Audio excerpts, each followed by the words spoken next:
Everyone, कैसे हैं आप सब? आई होप कि सब अच्छे होंगे। सुबह के बजे हैं 6 और मैं यहाँ पर नहाकर हो गई हूँ तैयार, क्योंकि आज है मकर संक्रांति। सभी को मकर संक्रांति की ढेर सारी शुभकामनाएं।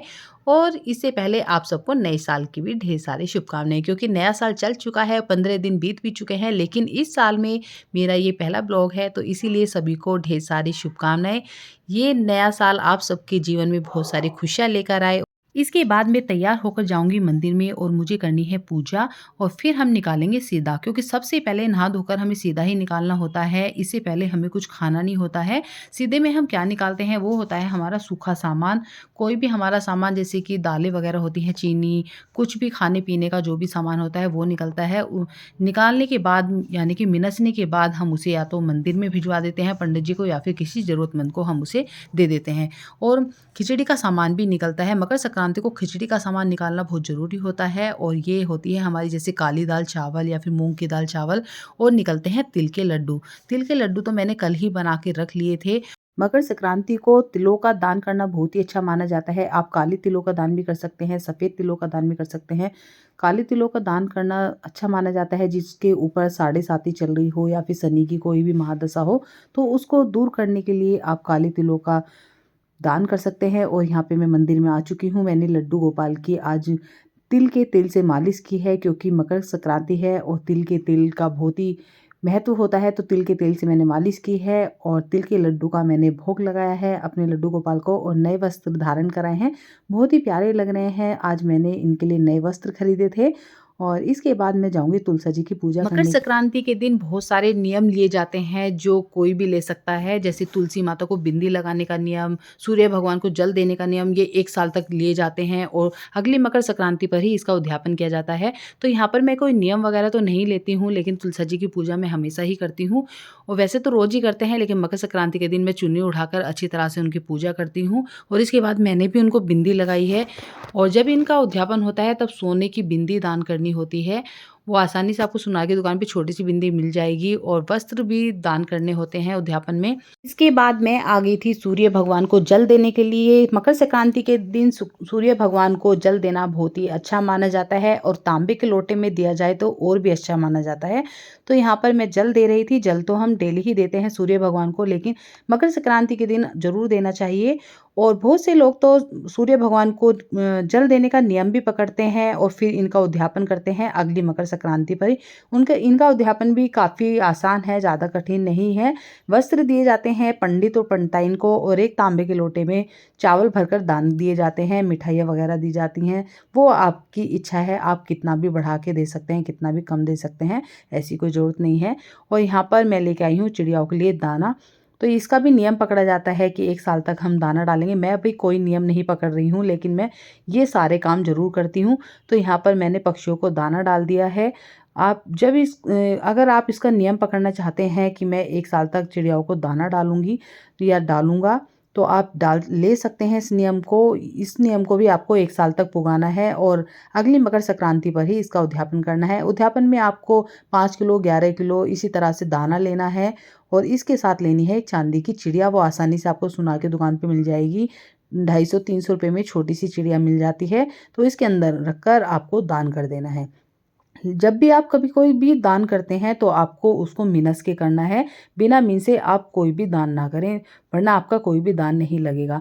इसके बाद मैं आ गई थी नीचे। तो यहाँ पर मैं कर रही हूँ अपने दियों की तैयारी, क्योंकि मकर संक्रांति के दिन शाम के टाइम 14 दिए जलने का काफ़ी महत्व माना जाता है, क्योंकि 14 तारीख को मकर संक्रांति मनाई जाती है, और 14 चीज़ों का दान करना भी बहुत अच्छा माना जाता है।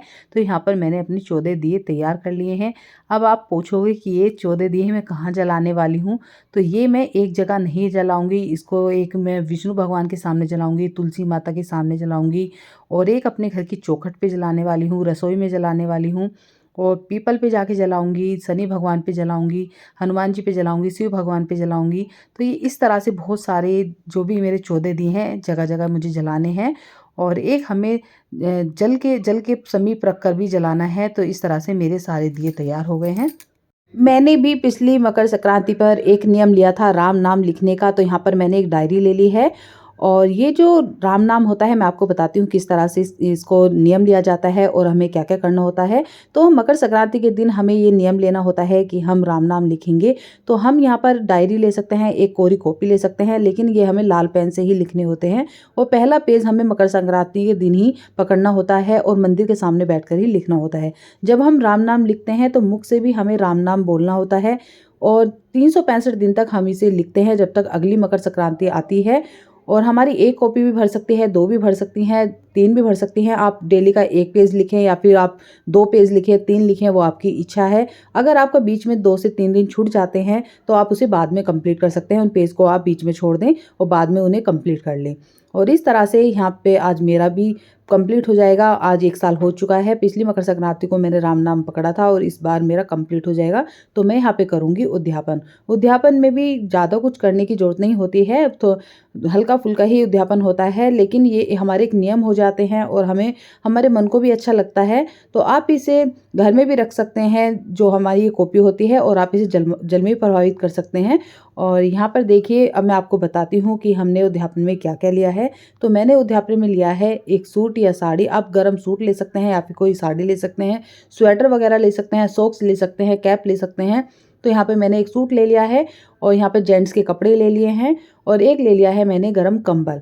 तो यह मेरे पास कंबल था तो मैंने कंबल ले लिया है। इसके ऊपर मैं रखूँगी मिठाई का डब्बा, यानी कि आप कोई भी मिठाई ले सकते हैं या फिर तिल के लड्डू ले सकते हैं। और यहाँ पे लूँगी दक्षिणा, जो भी हमारे सामान में कमी रह जाती है दक्षिणा उसकी पूर्ति करती है, तो मैंने यहाँ पे दक्षिणा रख ली है। और इसके बाद मैं यहाँ पे रखूँगी कोरी कॉपी। आपको एक कोरी कॉपी लेनी है, लाल रंग का एक पेन लेना है। तो ये सारा सामान होता है हमारे, जो हम उद्यापन करते हैं उसका ये सामान है। अब इसको हम मिनस कर किसी को भी दे देंगे, या पंडित को दे देंगे, पंडित मंटाइन को, या फिर किसी अपने घर में किसी बड़े को दे देंगे, या फिर हम किसी ज़रूरतमंद को दे देंगे। तो इस तरह से हम राम नाम का नियम लेते हैं। बहुत सारे नियम होते हैं, आप कोई भी नियम ले सकते हैं। पूजा मैंने कर ली थी, इसके बाद बारी आ गई थी सिद्धे की, तो मैं यहाँ पे सिद्धे की तैयारी कर रही हूँ। सारा सामान मैंने निकाल लिया है और रख ली है दक्षिणा। जब हम कोई भी सिद्धा वगैरह निकालते हैं या कुछ भी पूछते हैं तो उसमें हमें दक्षिणा रख लेनी चाहिए। तो क्या होता है कि हमारी जो भी कमी होती है दक्षिणा उसकी पूर्ति कर देती है। और इसके बाद मैंने खिचड़ी कल ही तैयार करके रख ली थी, मिक्स करके रख ली थी अपनी खिचड़ी, क्योंकि खिचड़ी भी निकलेगी। तो यहाँ पर खिचड़ी मैं बना रही हूँ। और तिल के लड्डू भी मैंने कल ही बना लिए थे, लेकिन उसमें से एक लड्डू मेरे बेटे ने खा लिया था, तो लेकिन अब मैं यहाँ पे एक ताज़ा लड्डू बनाऊंगी जो कि अभी निकलेगा इस खिचड़ी के साथ। तो मैंने यहाँ पे लड्डू बना के तैयार कर लिया है। और जब भी हम खिचड़ी निकालते हैं तो उसके बीच में ही हमें एक लड्डू ज़रूर रखना चाहिए। कुछ लोग तो गुप्त दान भी करते हैं, लड्डू के अंदर सिक्के रखकर उसका दान करते हैं। बहुत सारे लड्डू बनाते हैं और उनके अंदर सिक्के रखकर उसका दान करते हैं। और यहाँ पर देखिए, मैंने मूंगफली पन्नी के अंदर रख ली हैं और तिल सकरी डाली है। तो ऐसी भी मैंने कम से कम 10 से 12 पॉलीथीन बना के रख ली हैं। जो भी बाहर मांगने वाले आएंगे या फिर कोई भी आएगा तो हम उसको वो दे देंगे। और इसके अंदर हम रखेंगे दक्षिणा। तो दक्षिणा ज़रूर रखनी है। जब भी आप किसी गरीब को देते हैं या ज़रूरतमंद को देते हैं या फिर किसी को भी कुछ देते हैं तो उसमें आपको दक्षिणा ज़रूर रखनी है। तो इससे क्या होगा, ये भी आपका एक तरह से गुप्त दान ही हो जाएगा कि उसे पता भी नहीं चलेगा कि इसके अंदर पैसे हैं। और इस तरह से आप बहुत सारे लोगों की मदद भी कर देंगे और आपका दान भी हो जाएगा। क्योंकि मकर संक्रांति के दिन ना दान करना महादान माना जाता है। आप कितना भी दान कर सकते हैं, जी खोल के आप दान करें। कहा जाता है कि मकर संक्रांति के दिन किया हुआ दान 1000 गुना फल देता है। तो मैंने भी यहाँ पे थोड़े से गर्म कपड़े निकाल लिए हैं और यहाँ पे ले लिए हैं मैंने कंबल, क्योंकि मकर संक्रांति के दिन 14 चीज़ों का दान करना बहुत ही अच्छा माना जाता है। तो मैंने यहाँ पे 14 कंबल ले लिए हैं। एक मैं अपनी काम वाली को दूंगी, एक गली में झाड़ू लगाने वाली को दूंगी, एक मंदिर में दूंगी, और बाकी के कंबल को हम रात को बांट के आएंगे। वैसे तो हम कई दिन से ही कंबल बांट रहे हैं, सॉक्स बांट रहे हैं, कैप बांट रहे हैं, हर सर्दी में हम ये बांटते हैं। लेकिन मैंने कुछ को बचा के रखा हुआ था मकर संक्रांति के लिए। ये गर्म सॉक्स हैं और ये कैप हैं। आपसे कम या ज़्यादा जितना भी बन पाए आप सबको भी दान जरूर करना चाहिए। देखिए, अपने सामर्थ्य के अनुसार सभी को करना चाहिए, थोड़ा या ज़्यादा। देखो, दान की तो कोई सीमा नहीं होती। दान करने के लिए तो लोग बहुत कुछ दान करते हैं, लेकिन जितना भी हमसे बन पाता है हम भी करने की कोशिश करते हैं। तो ये सारी चीज़ें हम रात को बांटने के लिए जाएंगे। तो कैसा लगा आपको मेरा ये आइडिया? आज बच्चों की छुट्टी है और बच्चे अभी सो रहे हैं, लेकिन मैंने उन्हें बोल दिया है कि फटाफट से उठ के नहा लो, मकर संक्रांति है। और यहाँ पर मेरी पूजा हो गई थी मकर संक्रांति की, तो मैं यहाँ पे खाना बनाने के लिए आ गई हूँ। इससे पहले मैं अब यहाँ पे बना रही हूँ अपनी शक्कर वाली चाय, क्योंकि सर्दियों में मुझे शक्कर की चाय बनाना बहुत ही अच्छा लगता है और मैं पूरी सर्दी ही शक्कर की चाय पीती हूँ। चीनी में जितना भी मुझसे हो पाता है मैं कम ही यूज़ करती हूँ और बच्चों को भी मैं शक्कर का ही दूध देती हूँ। मकर संक्रांति का दिन हो और मीठा ना हो ऐसा तो हो ही नहीं सकता, तो आप मार्केट से लाके भी मिठाई बाँट सकते हैं और जैसे कि आप जलेबियाँ भी बाँट सकते हैं, लेकिन मैंने यहाँ पे बनाया है सूजी का हलवा और यही हलवा मैं सभी को देने वाली हूँ, अपने घर परिवार में भी और अपने बच्चों को भी। तो हलवा बन के मेरा तैयार हो गया है, अब लगेंगी मेरी यहाँ पे कटोरियाँ, तो मैं सभी के लिए अब यहाँ हलवा डालूँगी और देखिए कितना अच्छा हलवा मेरा बना है। तो सभी को मकर संक्रांति की ढेर सारी शुभकामनाएँ, भाई जल्दी-जल्दी आ जाइए हलवा खाने के लिए।